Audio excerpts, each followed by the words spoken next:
The bracket already. The group stage over earlier on today, now into the evening of ESL One Kuala Lumpur. Upper bracket, round one, best of threes into game three. And Gaimin Gladiators and G2.iG already all smoked up, but it looks like this time around, G2.iG not going to go for that move down into the river. And Gaimin Gladiators still playing from Radiant into the dire triangle. Could catch someone with this bit of high ground vision, and a Wolf playing forward as well. JT, pretty much the same spot, but now being much more careful compared to the second game. It doesn't walk down the stairs this time. Keeps himself safe. And Gaimin Gladiators under that bit of dire vision will get scouted out. JT sat here with a couple of rings of protection. Very well defended. Nobody getting caught at all. What is Baboka doing? I think the creeps are gonna go for that sentry ward, if I'm not mistaken. Because it's in tower range and the creeps will aggro on it? Yeah. And that's what, gonna hold the creeps back so Dire pushes into tier 1 Radiant and then it swings back towards Dire Tower? So they've got a longer lane to chase. Yep, that is correct. Let's see if that's going to happen. I've heard about it, but I haven't seen it being used. There it is. Cool. So it's like a little bit of a block, but you're not there. Oh, a D-ward as well from Tofu. Interesting stuff. Yeah, I'll see how this actually works out. Celery was thinking about trying to get in front of that creep wave and maybe block it back, but Baboka's there showing his face. And there's that dire wave under the tier 1. So Duraccio's going to miss out on at least one last hit, if not two. Celery's taking a bit of a beating. Miss all three of them. Oh, he's going to get this one though, isn't he? Yeah. Last two. That's something. Celery already down to like half HP, blood grenade. They want to harass JT. He has double ring of protection in this bottom lane, but also good way of harassing him down. It's all kicking off. Even 1 minute into the game, Monet had dropped very low up top. Gets himself back to his tower, so his creep wave is under this tier 1 as Tofu launches out the flat cannons once again. He does make sure, though, that the range creep doesn't go into deny range. That's a good shout from Tofu, as Baboka down at the bottom, dragging some creeps back towards his own tower there. And JT looking to try and dodge away from Duraccio's concoction. Self-stun, and JT Centaur runs all the way back across the bridge. Baboka's like, oh no, I have to get some farm underneath the tower. I'll be able to scale. Please, no. Couldn't possibly take these last hits from you. Level 2, they're ready to go. They want to go on Duracio. What a curious start to this laning stage, though. If Centaur is level 2, unfortunately Centaur is only level 1, but they do have the calling, they do have Deadshot and the blood grenade available. That's why Baboka is staying away from the XP. Gonna block the small camp. So JT gets that level 2 double edge. And then the mid lane, the one we've not looked into. Melee versus melee. Quinn versus nothing to say. 9 and 5 for the Earthshaker. And always, as expected with Enchant Totem, you're getting these additional denies. Quinn doing decently just to get whatever last hits he possibly can in there. Monet's Morphling, 12 and 1. Doing very well right up at the top. Even with the non-stop pressure out of Rocket Barrage, Lycan Wolves being run at him, still having a very nice time thanks to Chen sat nearby. Chen does have Giant Wolf, Intimidate, so total attack damage reduced is 50%. It's a very underrated creep, I would say. Yeah, it is. And one thing about this Chen, right? We've talked to death about laning stage and pressure and stuff. I'm so glad we don't see the Chen level 1 passive anymore. You think back and it used to be like, oh yes, I'd go the 3 HP regen plus armor. Now it's all about penitence, get hits, get creeps, do stuff. Headdress. Don't just sit there. Plus divine favor, more regen, more armor. It's the most boring build ever. And here, penitence and a few hits from Monet drops Tofu to half. Morphling just going to sit and click some heroes through this laning stage. Crystal Maiden losing a lot of her HP very quickly to the move from G2.iG. There it is, like you've been calling for, the action in that bottom lane from the Centaur and this Muerta. Took them long enough because JT, they're going in again. Another dead shot, might be a double kill. Hell yeah. This was my favorite lane during TI, because it has so much kill threat. Centaur, multiple points in double edge. You can set things up, the slow during the calling, displacing heroes. Yeah, there's a lot you can do just to trick your opponents, get them into these spots where they're taking significant damage. Completely different game than the previous one. Ace, again, owning his lane, sitting at 22 CS, 5 denies. JT does have Healing Lotus. We'll need to pop it. It looks like he should be all right here. Oh, another Nova. Dyrachyo needs another, like, 2 or 3 hits. Concoction is channeled, but Baboka shows his face to keep them at bay. And saves JT, keeps him alive. And then, again, just securing some last hits under tower. 7 and 2 for the Muerta position 4. 21 and 6 combined with the Centaur. But yeah, this is absolutely, like you say, a completely different game, right? Monet is on a carry, a traditional hard carry, having a good time, protected by a support, nothing to say, has level 3 enchant totem, and no points in Fissure. Having a great time in the mid lane against the Kunkka. That's how you want to play these matchups. Just harass as much as possible. Quinn, a little low on HP, low on mana, would definitely love to X-mark himself back, but doesn't have enough for the full combo, and nothing to say. On top of CS, 26 and 12 at the moment. This is how the last game should have been for him. That's why he probably asked for Earthshaker one more time. Yeah, definitely got to bring things back, show what he can really do. And Tofu completely out of mana in that top lane. I'm trying to play forward, zone Monet away from the creep wave, but some good aggroing there will drag a couple of the melee creeps back. Chen, I think, was considering the Twin Gate play bottom, but I think Monet's making the call that he needs to stay top and protect the Morphling. So the Chen will return. Not getting in behind that bottom lane, which was definitely a possibility. 20 seconds until 6 minutes, though. Quite often we see the supports rotating in to guard these runes. It seems like the action is just too thick in this bottom lane. Centaur and Muerta again killing off Celery. This is also without using the calling. Baboka really knows how much they need to have to be able to get the kill, and he's ready to make a move. Right now, TP to the top lane. They want Lycan before he gets anywhere near level 6. He's super tanky, though. Hey, it could be difficult to bring down, but they'll have a go at it anyway. JT is dropping low down bottom lane. Dyrachyo and Celery going for the kill on the Centaur at the same time as Ace dies. So offlaners trading their life there. Seems JT didn't get the memo that he was being ditched and left alone down bottom. It seems you were right, considering the items that Lycan is buying. Wraith Band, Bracer, Magic Wand has Power Treads. That's not your Helm of the Overlord build, at least not early on. Maybe he can still switch to it, but... oh, mid lane. Nothing to say. Taking a lot of damage. Tofu's rotation in. Trying to be matched by X-Nova, but he was just a little too slow there. So Earthshaker down. Kunkka getting a nice bit of gold there from that shared kill with Tofu. As bottom, Baboka playing in front of Dyrachyo. JT just going to focus on hitting creeps instead. Can't go for the kill just yet.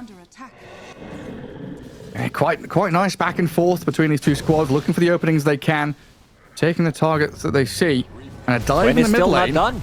Quinn going for the Chen, Celery offering some good damage there with the Crystal Nova, and a root on nothing to say, making sure he can't get in on top of the Kunkka. Do they want to dive? Seems like they do. They're still looking for something.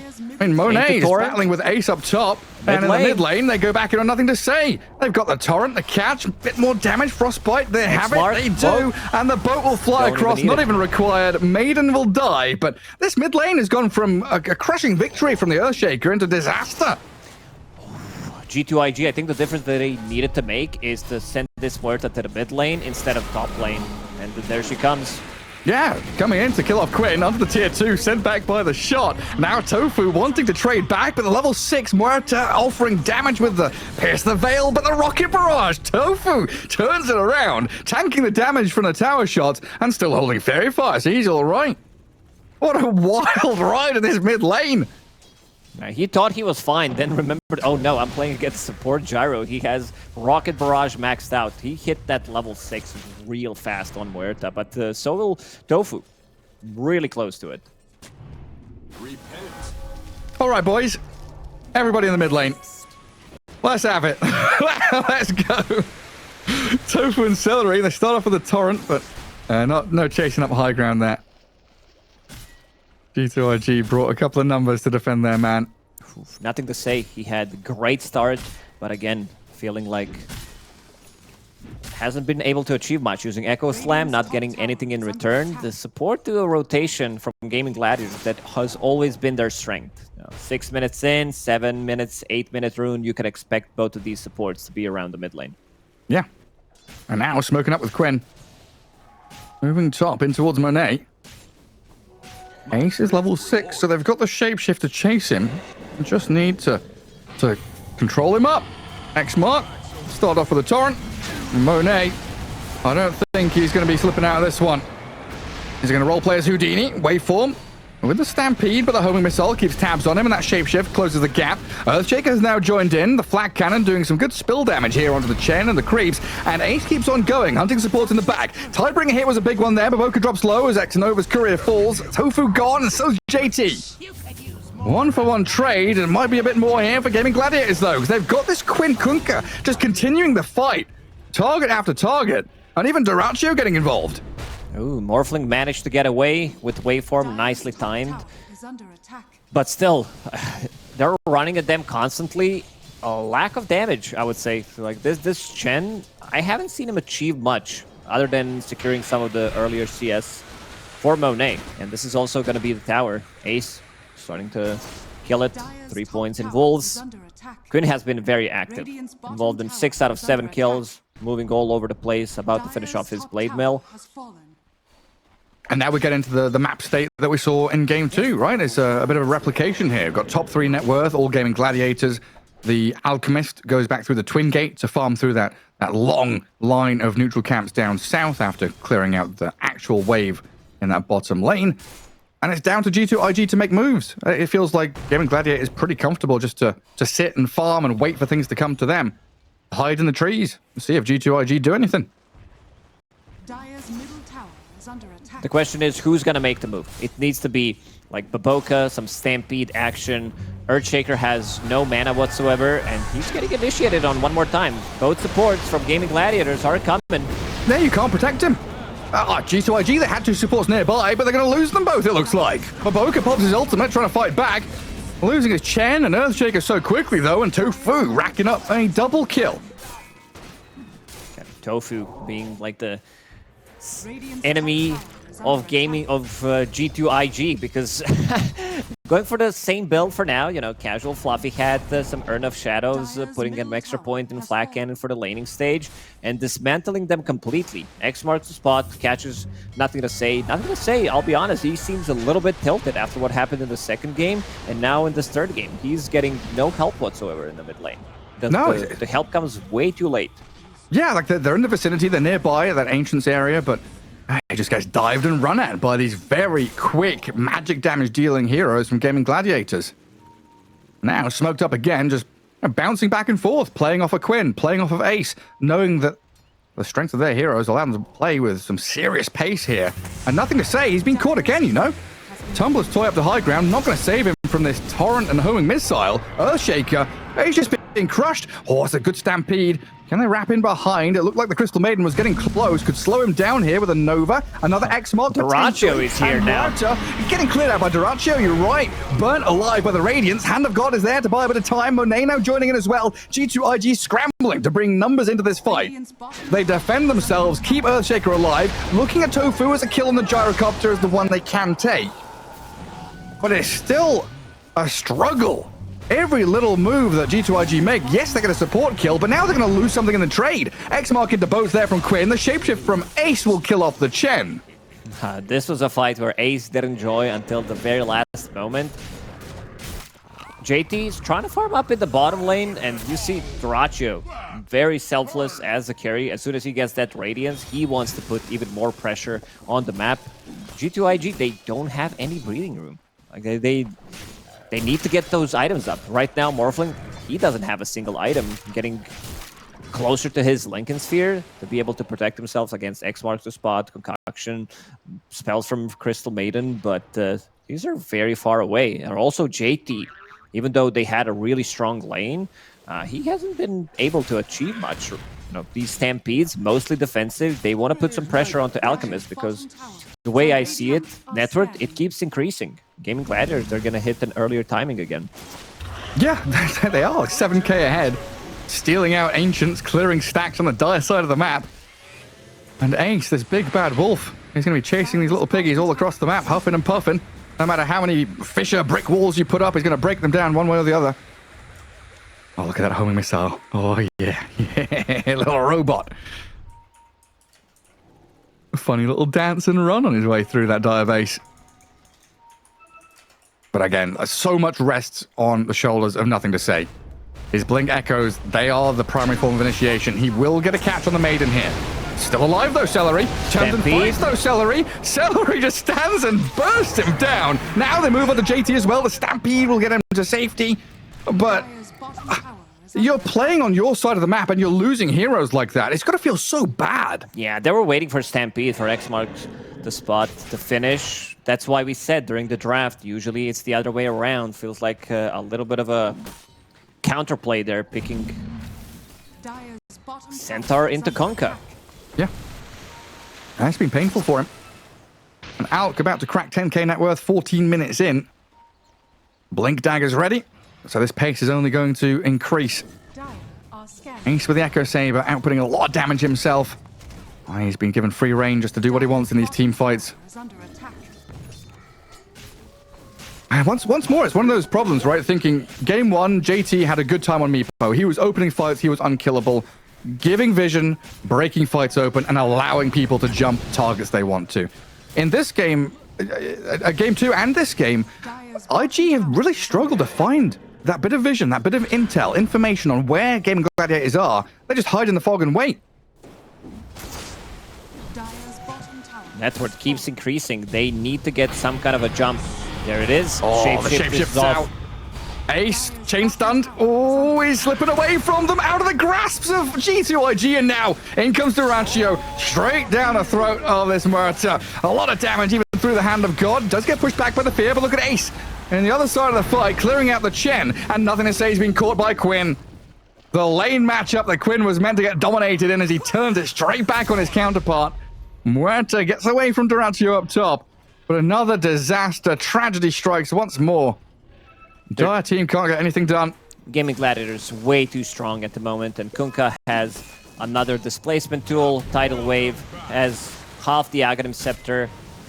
There it is, just buying a little bit time until Celery comes, forcing another defensive Stampede, so that means that they can't be aggressive. And look at the ward near the tower where Centaur just passed by. Another Observer ward that's not gonna get dewarded. That same one, yeah. That one that spotted the smoke in game two. I see here Ace ever so barely with that magic wand. Gets away, gets earned up, and then he just returns to the fight to kill off the Chen. That's a very spread fight from G2.iG, not really collapsing as they would have wanted to as one unit. It's disparate, it's sporadic. Don't seem to be on the same page when it comes to initiating here and getting into the fights. JT still needs 100 gold to finish off his Blink Dagger. It's not like it's the worst timing. It's Phase Boots, Wand, Vanguard. It's just that Gaimin Gladiators are playing so fast. It feels like it's already 25 minutes into the game, judging by their items. That's Alchemist. He's going to have BKB in a minute. One of the wisest guys we have in Dota once said, when it's an Alchemist game, it's an Alchemist game. Well, this is one hell of an Alchemist game. Well, they're trying to make a move down bottom. At least doing something of their own accord. Set their own tempo, get a tower, get some gold. Carve a bit of map for yourselves so you've got access to these jungle camps. Durantio just clearing out. Moves back to safety. Very good read from Durantio. Knows that something was cooking. I don't think they would be able to get the kill, but just the way he farms is really good.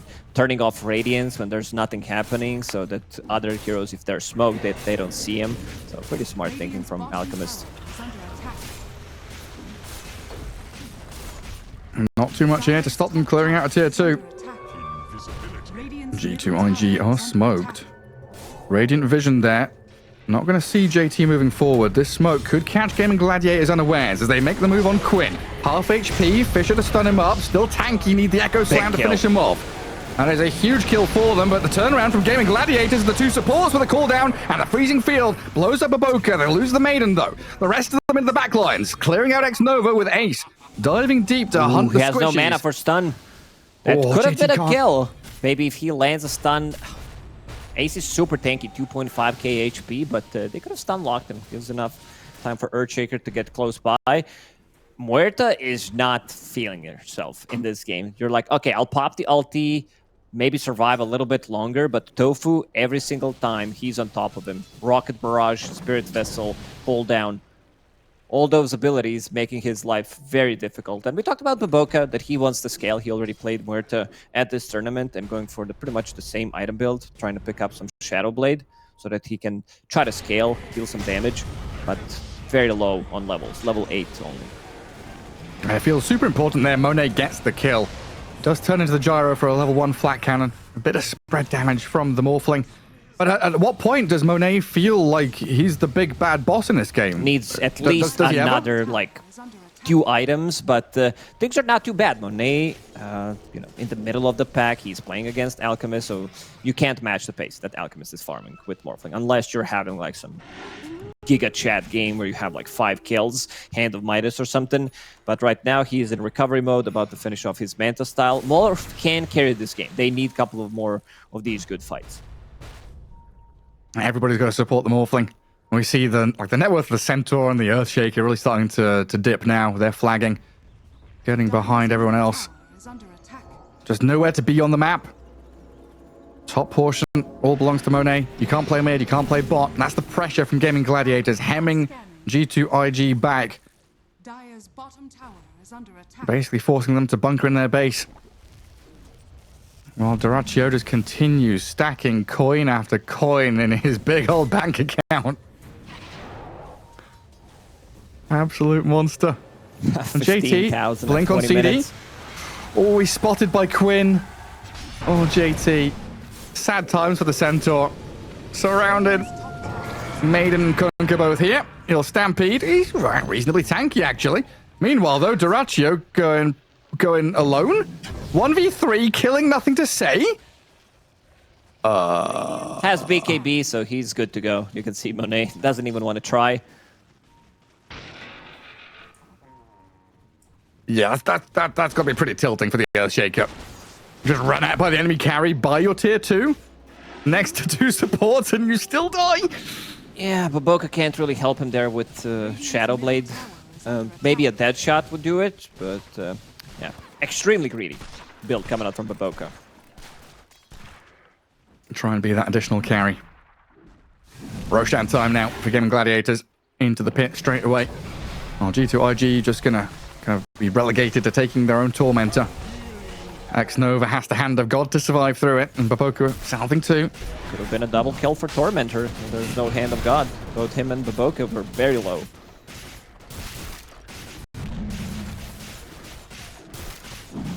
Aegis for Alk? Or is the Aegis for Ace? I think you still give it to Alchemist. He wants to be the one sieging the high ground. It's much better than Lycan. The Ace has Manta style available. Going into Harpoon next. These supports, they're gonna die. Like, even Cores. If you lock onto Earthshaker, start right-clicking him down. Right now, Ace sitting at 250, almost 300 damage. Very, very serious challenge here for G2.iG.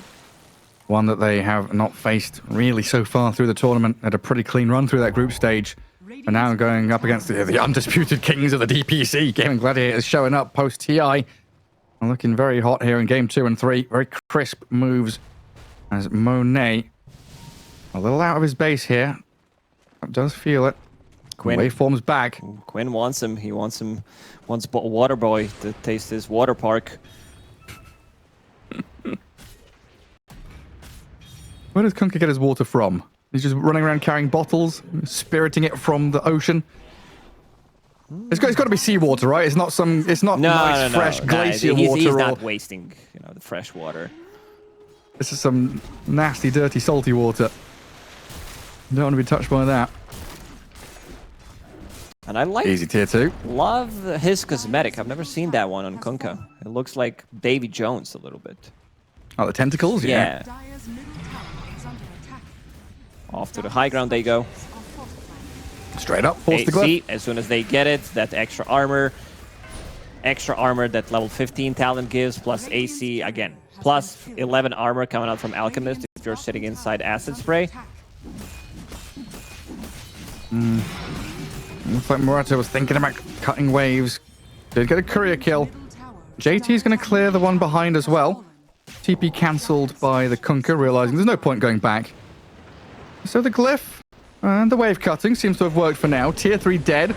Backdoor regen should start kicking in again soon, but the building's falling pretty quickly here to Doraccio and the boys. They're going to take them down before that can happen. A little bit more damage. There we go. Jobs are good. Doraccio going to miscue his blink there, it looks like. Blinks and stays up on the high ground, but now retreats with the rest of his team. Monet needs those items as soon as possible. He was thinking about getting a BKB, but it might be too defensive. So now opting to go for Shadow Blade, Silver Edge, any kind of cheap damage he can get. Doraccio's in. Just dive the base, go onto tier 4s. Nice push. Back with a tidal wave. Opening things up for this Doraccio Alk. 20k net worth, 24 minutes in. Seemingly untouchable right now. Can do whatever the hell he wants to.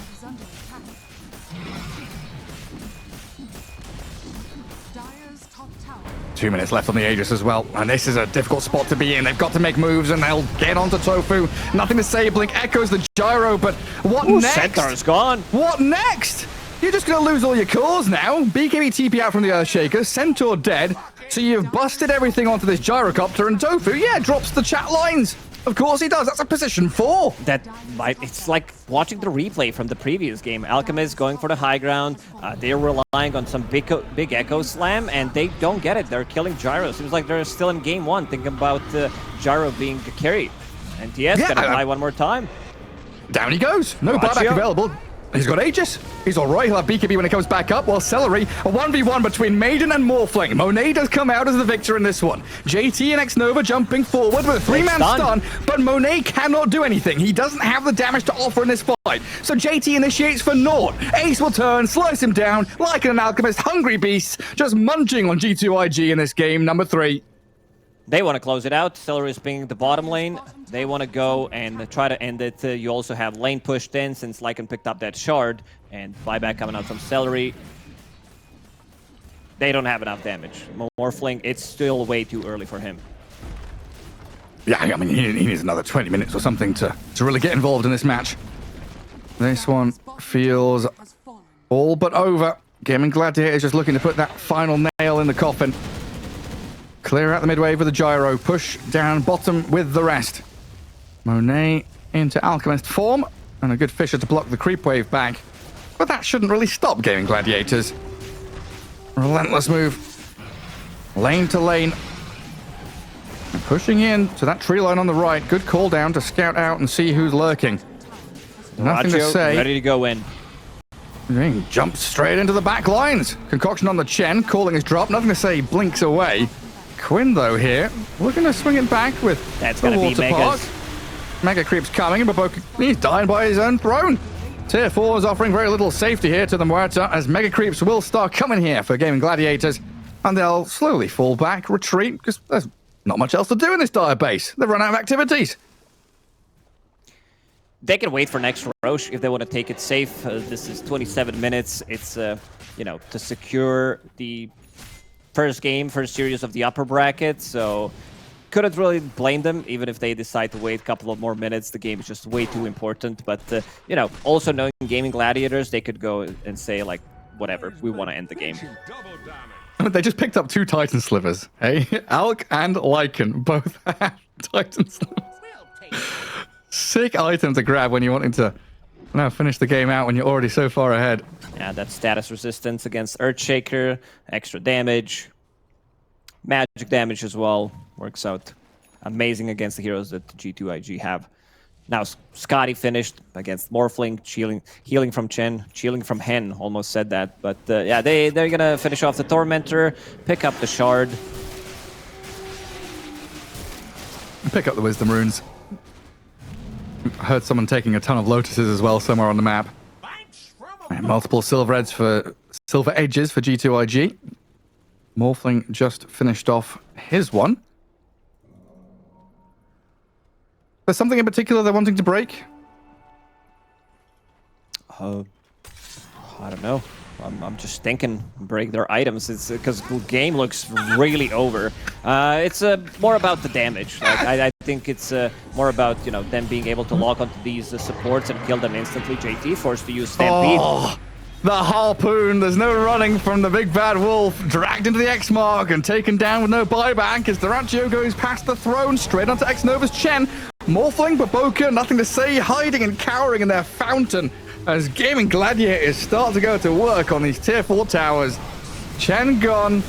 He's got buyback, but I don't know about this. Buyback for what? You're a Chen. Not really offering too much in the way of impact now. Mega creeps arriving in the base here. The Howl going to work. Baboka steps up. Pierces the veil. Gets X marked and boated though. Quinn with a blade mail. BKB.